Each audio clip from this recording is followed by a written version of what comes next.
What's up guys, today I'm going to show you how to create an AI app in literally a couple of minutes without coding anything. It's going to be very easy to follow, so let's get started. Alright, so the first thing that we need is to download Xcode, and this is official from Apple, and it is the tool that we will use to actually write the code. Now obviously we are not going to be writing the code ourselves, so that's why we will also need Cursor AI. So we're going to be using these two things. Now first of all, for Xcode, you can just find it in the App Store of your Mac, and it's free. Just download it and that's it.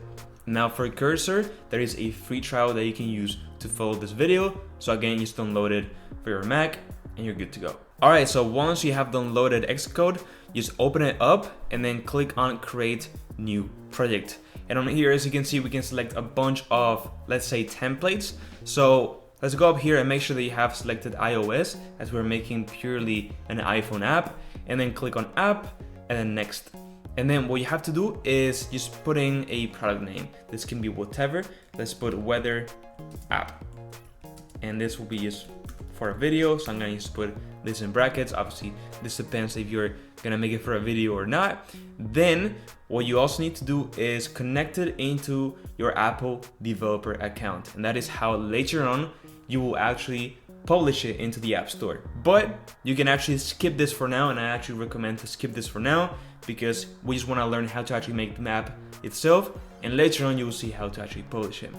So just leave everything by default with the interface and language being Swift UI and Swift, and click on next. And then obviously you need to select a project folder. In my case, this will be good. Click on create, and there we go. So let me just put this on full screen so you guys can see it properly.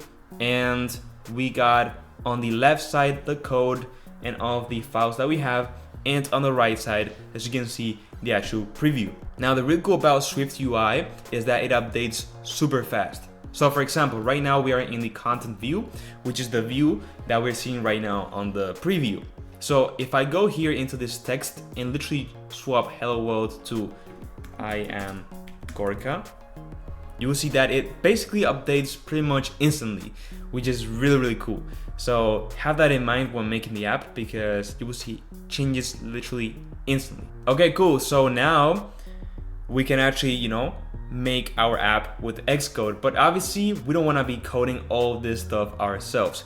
And this is when Cursor comes in. So Cursor is going to be the app that actually writes all of the code for us and actually makes the app so that we don't need to do anything at all. Okay, so once you open Cursor, just click on open folder, and then what we can do is go and select the folder of the app that we just created in Xcode. As you can see, we've named it something as weather app video. So click on open, and now in Xcode, we're actually on that file. So this means that we can start actually making code. Okay, so on Xcode, you are pretty much only going to be using this chat on the right. That's actually what we're gonna be using, just typing what we want, and then that's it. So let's literally type what we want. I want to create a weather app that is very simple. It will allow me to select a location from a list, and I can also search it up through a search bar. Once I click on the location, a new screen opens, and I can see a weather stats. I can see the weather stats, so whatever, however you would express this. Obviously, this is a super simple prompt. The more in-depth you go, the better. Now also, one tip, you can create the prompts for the Cursor, like the one that we just written, through ChatGPT. So, you don't have to even write that. But in this case, it was very simple, so it was just easier to literally write it ourselves. Now, very important, and this is where the key comes in to actually make great iPhone apps. And this is actually going up here into this icon and adding context. So what we can do is add a doc.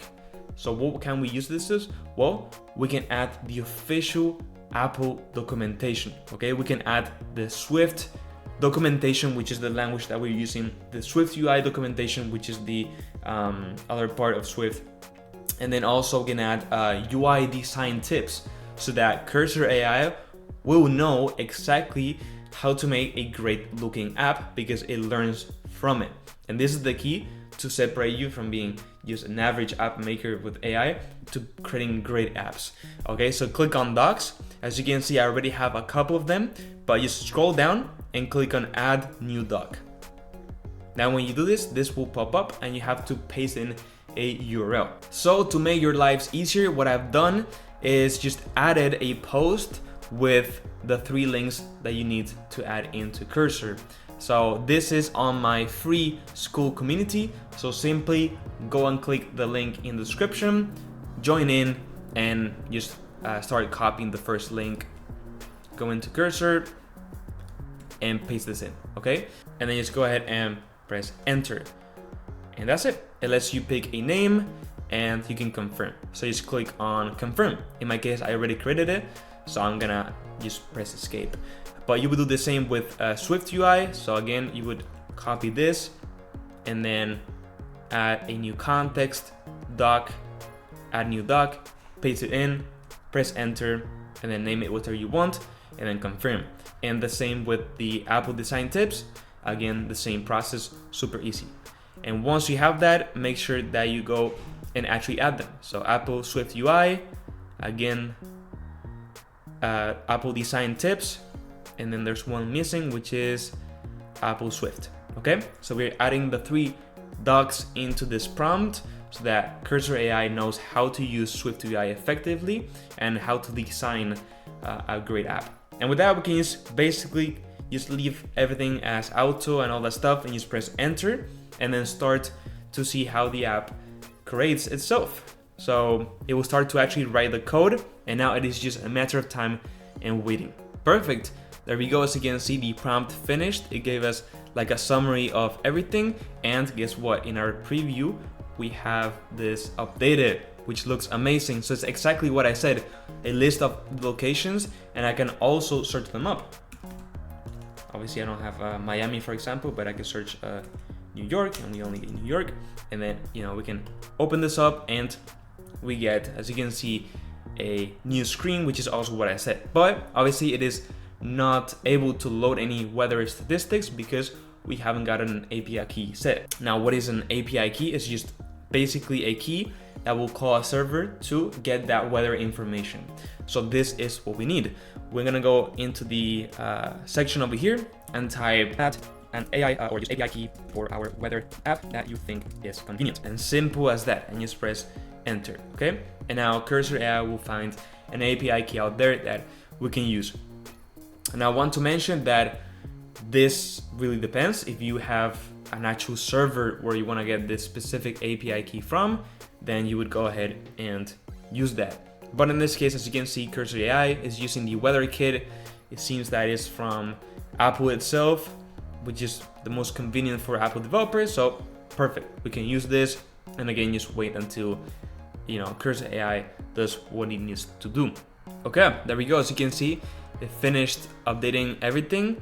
So let's test it, and it doesn't work because you can see we have an error. So yeah, obviously with Cursor, when doing this very simple prompts, every so often you get an actual error.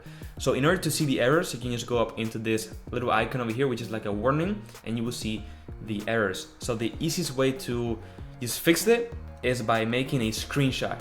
So make it a screenshot with whatever tool you want, in this case, for example, the Mac one, and then drag the screenshot, okay, into the chat. So it has to be a bit like great. And as you can see, I just added my screenshot, and then we have these errors. And that's it. Literally by just adding the screenshot and saying that we have these errors, Cursor AI will automatically know exactly what it needs to do to fix it. As simple as that. So don't worry if you get errors every so often when prompting. It is completely normal. Just take a screenshot, drag it into Cursor, and Cursor will know exactly what it needs to do. Maybe it takes more than one attempt, so maybe again it tries to fix it and we still have like 1 error or 2 errors left, but again we do exactly the same and just put it in, okay? So this is a thing to have in mind. But as you can see, we fixed the issues, and guess what? It actually did. We don't have any more errors. So now let's try this out, and wow, this is actually great. As you can see, we are using the weather kit to actually get the information, like the actual temperature and if we have like a clear sky or not. And it actually made a really cool dashboard. for our temperature and all that stuff. And as you can see, it looks absolutely beautiful because we're using that documentation of design tips that I linked on my Xcode community. So again, you can access that through the first link in the description for free. And yeah, I mean, we have our app. We can go into any literal city and you just kind of have a little icon. If we have it sunny, the stats, and obviously from here, you could just start to go into cursor and add more stuff, right? I want to add this and that and all this cool stuff. Now also very important, every so often when you have some progress, make sure to click on keep all so that cursor knows that you want to keep all the changes that it made. Because otherwise, maybe when you open up the Xcode file again, you'll see that no progress is done, and that's just because you didn't click that icon. So just make sure that you do that, and then obviously go to file and save on Xcode. And that's how you can actually start creating AI apps without knowing how to code. As you can see, it is super easy, and we made it in literally like 10 minutes. I mean, this is an app that could start to go in the App Store and all that stuff. So if you want to learn more, make sure to like and subscribe to my YouTube channel to get more videos, and drop them in the comments. Let me know what ideas you want to see. And now, yes, I thought I said bye-bye.